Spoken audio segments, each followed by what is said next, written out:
जय श्री राम दोस्तों, मैं कल्याण भगत स्वागत करता हूं आपका अम्बे कल्याण चैनल पर।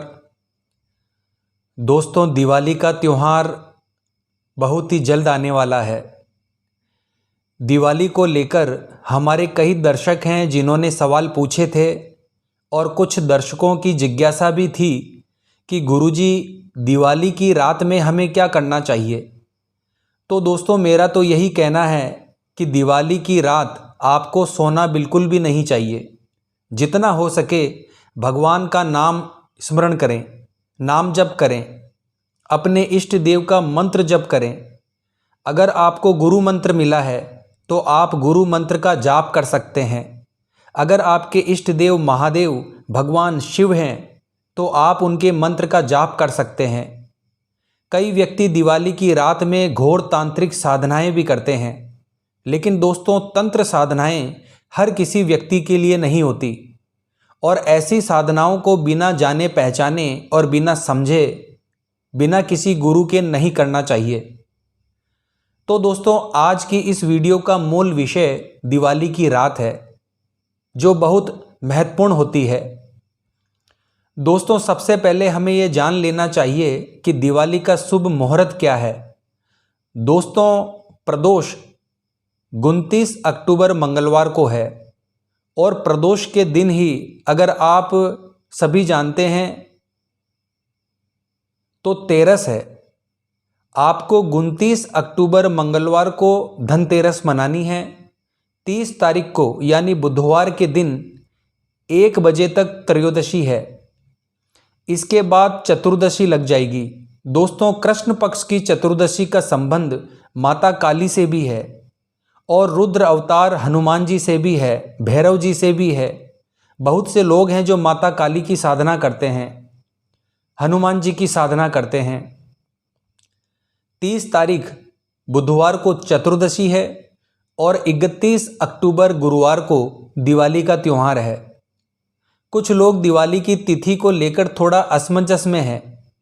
दोस्तों, अगर आप मुझसे पूछेंगे कि गुरुजी आप दीपावली कब मना रहे हो, तो मैं तो यही कहूँगा दोस्तों, जो मैंने आपको इस वीडियो में बताया है वही चीज़ मैं करने वाला हूँ। 31 अक्टूबर गुरुवार को दोपहर 3 बजे के बाद अमावस्या शुरू होगी। इसीलिए मैं दिवाली 31 अक्टूबर गुरुवार को ही मनाऊंगा। इस दिन सुबह से ही आपको पवित्रता का पालन करना है, पवित्र भोजन का सेवन करना है। आप चाहें तो उपवास कर सकते हैं। उपवास में आप उपवास की वस्तुओं का सेवन कर सकते हैं या जिस भी प्रकार से आपकी इच्छा है वो कार्य आप कर सकते हैं आपकी सुविधा के अनुसार, क्योंकि इसमें स्वास्थ्य का भी ध्यान रखना होता है। क्योंकि बहुत से साधक और बहुत से व्यक्ति होते हैं जिन्हें व्रत रखने में परेशानी होती है। दोस्तों, आपको पवित्र वस्त्र धारण करने हैं। जो भी आपके इष्ट देवता हैं, आप दिवाली की रात उनके लिए जप कर सकते हैं, कीर्तन कर सकते हैं। दोस्तों, मैं भगवान को प्रसन्न करने के लिए जो भी सामान खरीदता हूँ उसके प्रति मैं थोड़ा गंभीर रहता हूँ। वो सामान शुद्ध, पवित्र और अच्छी स्थिति में होना चाहिए। अब दोस्तों, बात करते हैं शाम को होने वाली पूजा के विषय में। इसमें मुख्य रूप से गणेश जी और माता लक्ष्मी जी की पूजा की जाती है। लक्ष्मी पूजन हमेशा स्थिर लग्न में ही उचित होता है। इसीलिए 31 अक्टूबर गुरुवार को शाम को 6:27 के बाद वृषभ लग्न शुरू हो जाएगा। वृषभ लग्न शाम के समय स्थिर लग्न होता है। शाम को 6:27 से 8:27 तक दिवाली का पूजन का शुभ मुहूर्त है, यानी 2 घंटे का समय पूजन का है। अगर आप खुद से पूजा करते हैं तो आपको पूजा के लिए कुछ विशेष सामग्री रखनी चाहिए।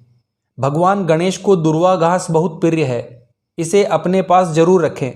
लेकिन ध्यान रखें कि माता लक्ष्मी जी को दुर्वा घास गलती से भी आपको नहीं चढ़ानी है। माता लक्ष्मी को दुर्वा घास आपको बिल्कुल नहीं चढ़ानी है।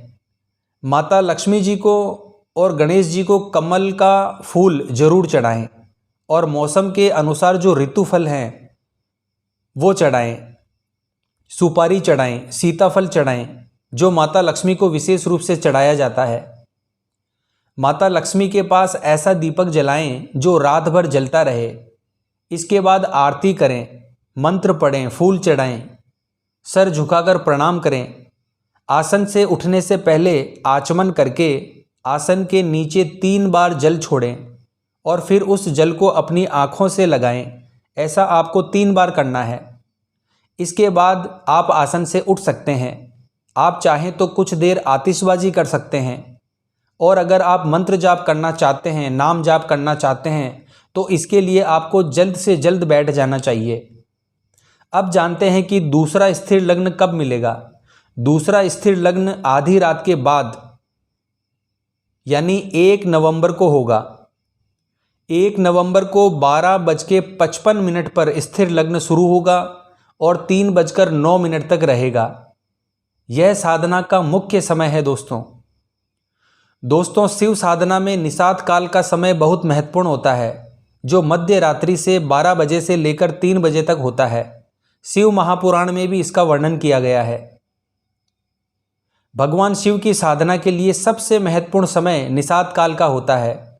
आप चाहें तो शाम के समय हल्का भोजन कर सकते हैं, जितना हो सके सात्विक भोजन करें, और आपको जल्दी ही साधना में बैठने की कोशिश करनी चाहिए। ऐसा मत सोचिए कि हमें सिंह लग्न का समय पता चल गया है तो हमें उसी समय साधना में बैठना है।